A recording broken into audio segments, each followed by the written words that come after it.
श्री अवधूत चिंतन श्री गुरुदेव दत्त। बोधकथा। भाग्य कर्माने बदलते। शहरापासून दूर जंगलात वसलेल्या शिव मंदिरात भगवान शंकराच्या पूजेत तल्लीन राहणे हा प्रकृत्य ऋषींचा नित्यक्रम होता। अनेक वर्ष त्यांचा हा अखंड नियम होता। अस्थिमल या नास्तिक डाकूनेही त्याच जंगलात तळ ठोकला होता। आजूबाजूच्या परिसरात अस्थिमलाची भीती पसरली होती। अस्थिमल हा मोठा नास्तिक होता। मंदिरातही चोरी दरोडे यापासून ते मागे हटले नाहीत। एके दिवशी अस्थिमलची नजर प्रकृती ऋषींवर पडली।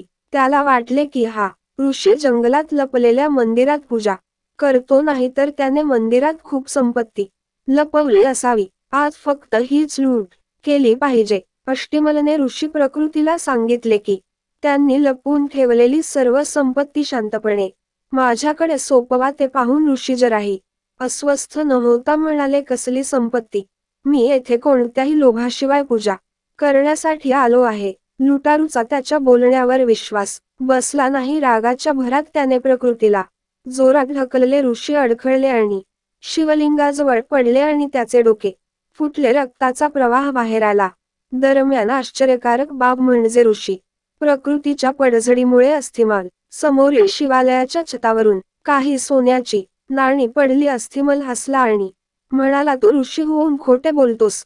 खोटे ब्राह्मणा, तू म्हणत होतास की इथे पैसा नाही, मग ही सोन्याची नाणी आली कुठून? आता जर तू मला सर्व पैशांचा पत्ता सांगितला नाहीस तर मी तुला इथेच मारून टाकीन। करुणेने भरलेले प्रकृती ऋषी दुःखी अंतःकरणाने म्हणाले, हे भगवान शिव, मी माझे संपूर्ण आयुष्य तुझ्या सेवेत आणि उपासनेसाठी समर्पित केले आहे।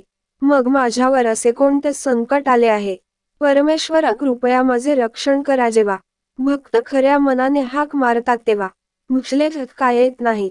महेश्वर ताबडतोब प्रकट झाले आणि त्यांनी ऋषींना सांगितले की हे घडण्याचे कारण सांगा। हा डाकू त्याच्या मागील जन्मी ब्राह्मण होता आणि त्याने अनेक कल्पांसाठी माझी पूजा केली होती, पण प्रदोषाच्या दिवशी चूक झाली। त्यांनी दिवसभर उपवास करून माझी पूजा केली। दुपारी तहान लागल्यावर पाणी पिण्यासाठी जवळच्या तलावावर पोहोचला। योगायोगाने दिवसभर तहानलेले गाईचे वासरूही तेथे पाणी प्यायला आले। मग त्याने वासराला कोपर मारून हाकालले आणि स्वतः पाणी प्यायले। म्हणूनच तो या जन्मी डाकू झाला। तुम्ही तुमच्या मागील जन्मात मच्छीमार होता। याच तलावातून मासे पकडून त्यांची विक्री करून तो आपला उदरनिर्वाह करत होता। जेव्हा तुम्ही त्या लहान वासराला तहानलेले त्रस्त पाहिले तेव्हा तुम्ही तुमच्या भांड्यात पाणी आणले होते। त्या गुणामुळे तुला हे कुळ मिळाले। त्याच्या मागच्या जन्मी पुण्यांमुळे आज त्याचा राज्याभिषेक होणार होता, पण या जन्मी त्याने डाकू बनून अनेक निरपराध लोकांची हत्या केली, मंदिरात चोरी केल्या, त्यामुळे त्याचे पुण्य मर्यादित झाले आणि त्याला फक्त एवढेच काही नाणी मिळू शकले। तू तुझ्या मागील जन्मी अगणित माशांची शिकार केलीस, त्यामुळे आज तुझ्या मृत्यूचा दिवस होता, पण या जन्मी तुझ्या साचलेल्या पुण्यांमुळे मृत्यू तुला स्पर्श करू शकला नाही आणि फक्त हीच जखम देऊन परत गेला। बोध, आपल्याला जे आवडते ते देव करत नाही। देव आपल्यासाठी खरोखर चांगले आहे ते करतो तुमच्या चांगल्या कर्मामुळे।